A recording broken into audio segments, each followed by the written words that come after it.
MGM अस्पताल में इलाज या इंतजार मौत, शिशु वार्ड में बेड कम, बेबसी ज्यादा। जमशेदपुर शहर के सबसे बड़े सरकारी अस्पताल एमजीएम अस्पताल की स्वास्थ्य व्यवस्था एक बार फिर कटघरे में खड़ी नजर आ रही है। अस्पताल के शिशु वार्ड से सामने आए हालात न सिर्फ चौंकाने वाले हैं बल्कि सरकारी दावों पर करारा तमाचा भी है। यहाँ एक ही बेड पर 3 से 4 मासूम बच्चों को इलाज के लिए रखा जा रहा है, जहाँ हर सांस संक्रमण के खतरे के साथ ली जा रही है। शिशु वार्ड में जो तस्वीर और हालात सामने आए हैं, ये किसी भी संवेदनशील समाज के लिए शर्मनाक है। नन्हे बच्चे जो सुरक्षित और विशेष देखभाल के हकदार हैं, उन्हें भीड़, अव्यवस्था और जोखिम के बीच इलाज के लिए मजबूर किया जा रहा है। एक बेड पर कई मरीज रखने से न सिर्फ इलाज प्रभावित हो रहा है बल्कि संक्रमण फैलाने का गंभीर खतरा भी बढ़ा हुआ है। इन हालातों को लेकर प्रखर समाज सेवी संजीव आचार्य ने खुलकर मोर्चा संभाला है। उन्होंने अस्पताल प्रशासन और स्वास्थ्य विभाग पर तीखा हमला बोलते हुए कहा है,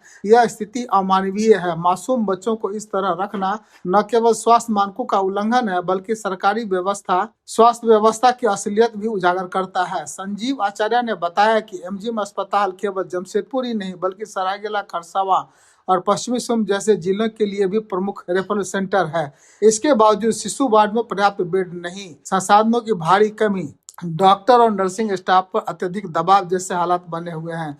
उन्होंने कहा कि मासूमों को भीड़ में इलाज देना उनके जीवन के साथ सीधा खिलवाड़ है। स्थिति यह है कि कई बच्चों को समय पर ऑक्सीजन, सही मात्रा में दवाएं, नियमित मेडिकल मॉनिटरिंग भी ठीक से नहीं मिल पा रही है। परिजनों को मजबूरी में फर्श पर बैठकर या खड़े होकर अपने बच्चों की देखभाल करनी पड़ रही है, जो किसी भी सब स्वास्थ्य व्यवस्था के लिए दर्दनाक सच्चाई है। संजीव आचार्य ने स्वास्थ्य विभाग से तत्काल कार्रवाई की मांग करते हुए कहा है कि शिशु वार्ड में तुरंत अतिरिक्त बेड की व्यवस्था की जाए, डॉक्टरों और नर्सिंग स्टाफ की संख्या बढ़ाई जाए, साफ सफाई और संक्रमण पर विशेष ध्यान दिया जाए, एमजीएम अस्पताल की व्यवस्थाओं की उच्च स्तरीय जांच कराई जाए। उन्होंने चेतावनी दी है कि यदि जल्द सुधार नहीं हुआ तो वे जन आंदोलन छेड़ेंगे और संबंधित विभागों के खिलाफ औपचारिक शिकायत दर्ज कराएंगे। अस्पताल में मौजूद मरीजों के परिजनों का कहना है कि उनके पास कोई और विकल्प नहीं है। निजी अस्पतालों का भारी खर्च उठाना हर किसी के बस की बात नहीं है, इसलिए वे मजबूरी में सरकारी अस्पताल की बदहाली झेलने को विवश हैं। एमजीएम अस्पताल की यह तस्वीर सरकारी व्यवस्था, स्वास्थ्य व्यवस्था की जमीनी हकीकत को एक बार फिर बेनकाब करती है। अब बड़ा सवाल यह है कि प्रशासन और स्वास्थ्य विभाग कब जागेगा या फिर मासूम मरीजों को यूं ही अव्यवस्थाओं के बीच इलाज के लिए छोड़ दिया जाएगा। हम तो गलत बने से आए हैं। क्या परेशानी हो रही है? वही तो बोले सर। क्या? मेरे बेटी का पेट में बच्चा मर चुके हैं, धुलाई करवाना है, लेकिन अभी 6 दिन हो गया, धुलाई हो ही नहीं रहा। बेड का क्या डॉक्टर क्या बोल रहा है? आज करेंगे, कल करेंगे ही बोल रहा है। 6 दिन से लोग यही चीज बोल रहे हैं। अभी पेशेंट कहाँ पे है? पेशेंट अभी बेड पर अंदर में। दीदी सुविधा नहीं मिल रहा है, चल रहा है। यही तो यहाँ। दीदी कहाँ से आई हैं आप? हम चांदी से आए हैं। चांदी से। बच्चे का कब जन्म हुआ है? बच्चा का सुबह मॉर्निंग में 5 बजे। क्या परेशानी है? अभी दवा ववा मिल रहा है यहाँ पे? कहाँ सब बाहर से लिख के दे, बाहर से दवा खरीद रही है। हाँ। और खाना में कैसा है? अच्छा है, खराब है? खाना तो अभी हम खाए नहीं और हम लोग को पता नहीं है, पता नहीं है। आपको बेड मिल चुका है? बेड मिला है? तो बच्ची सीरियस हो गई ना। बच्ची सीरियस हो गई? बच्ची सीरियस हो गई है। ब्लड भी हम खरीद के लिए, ब्लड भी खरीदे हैं। ब्लड खरीदी है? हाँ, ब्लड में गए हाँ। तो वो लड़का को धमका रहा है कि जाओ बाहर से लेके आओ। हम लोग अनजान आदमी कहाँ से लाएंगे? दीदी बाबू का जन्म कब हुआ था? कल दोपहर। कितने बजे?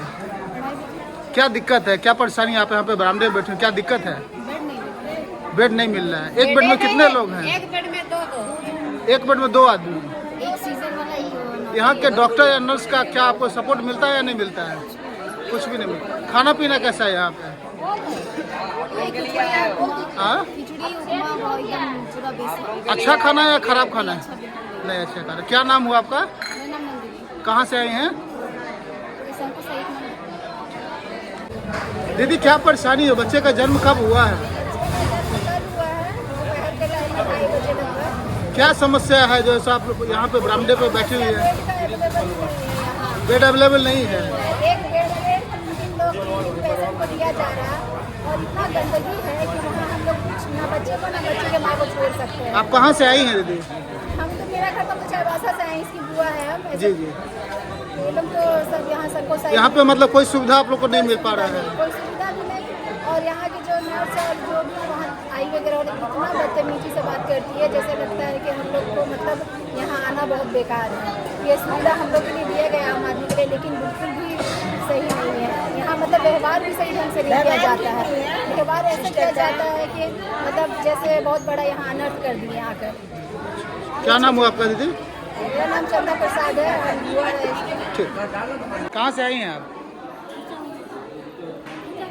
बाबू को जगह मिला है? बेड मिला है आप लोग को? बेड मिला है? मिला है। क्या नाम हुआ आपका? हाँ? खाना कैसा है यहाँ का? ठीक ही है। दवा ववा मिलता है? ठीक। संजीव जी, आप एक प्रखर समाज सेवी हैं और आज जो है सो खास के जब मैं एमजीएम में आया, यहाँ की स्थिति काफ़ी भयानक है और यहाँ पे जो है सो यहाँ के स्वास्थ्य मंत्री काफ़ी बड़े बड़े वादे करते हैं। इससे पहले जो है सो बन्ना गुप्ता जी भी स्वास्थ्य मंत्री रहे, उनके द्वारा आज भी जो है सो लेके खास के एमजीएम को लेकर बड़े बड़े वादे किए जा रहे हैं। क्या कहना चाहेंगे? बहुत ही यहाँ की मरमहा की स्थिति है, क्या कहना चाहेंगे यहाँ की समस्याओं को लेकर? देखिए, मैं आज पहली बार एमजीएम में आया बनने के बाद। मेरे साथी ने कल मैं चाचा बना, उन्होंने मुझे सुबह सुबह खुशखबरी दिया कि भैया अब चाचा बन गए हैं। लेकिन एक दुख की बात है कि अगर आपके पास समय है तो 10 मिनट का समय निकाल कर जरूर एमजीएम में आइए।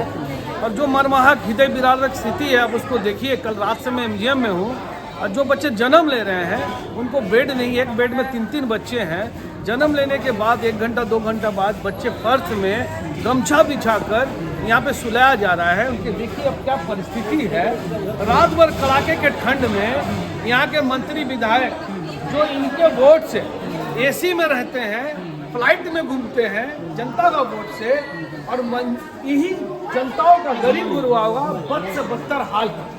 ये मजाक, इतनी बड़ी मजाक, विभत्सना भारत जैसे देश में, जहाँ इस देश में हम लोग भारत माँ बोलते हैं, माँ की पूजा करते हैं, उसी जगह में एक माताएं यहाँ चीख रही हैं, बच्चे तड़प रहे हैं कलेजे का लाल।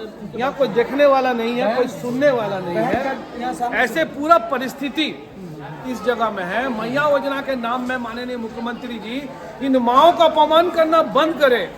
और माननीय हमारे पूर्व जो मंत्री डींग हाँक रहे हैं, मीडिया में दिखा रहे हैं कि मैंने एमजीएम बनाया। अरे सर, आप आके एमजीएम में देखिए।